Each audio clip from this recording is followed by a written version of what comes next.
Fillojmë edicionin tonë informativ. Apo përgatitet SBA për një sulm ndaj Iranit? Imazhet satelitore tregojnë grumbullimin e bombarduesve të padukshëm të dy.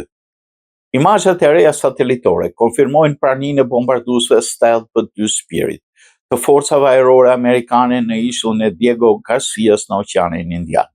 Sipas imazheve komerciale nga Planet Lab të shpërndara nga Indo-Pacific Watch Center, 3 bombardues B-2 shihen qartë në pishën e ishullit Diego Garcia.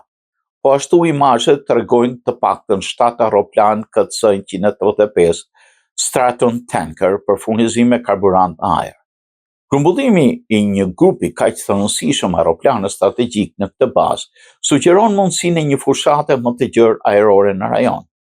Baza e Diego Garcias është përdorur si qendër për bombarduesit strategjik gjatë gjitha operacioneve dhe lufta në lindjen e mesme.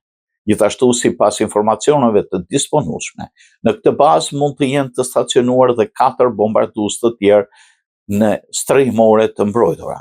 Nga Departamenti i Mbrojtjes së Shteteve të Bashkuar nuk ka pasur ndonjë konfirmim mbi grumbullimin e kësaj force ajrore strategjike, gjë që le hipotezën apo pritet ndonjë sulmim i mundshëm mbi Iranin apo është një demonstrim force.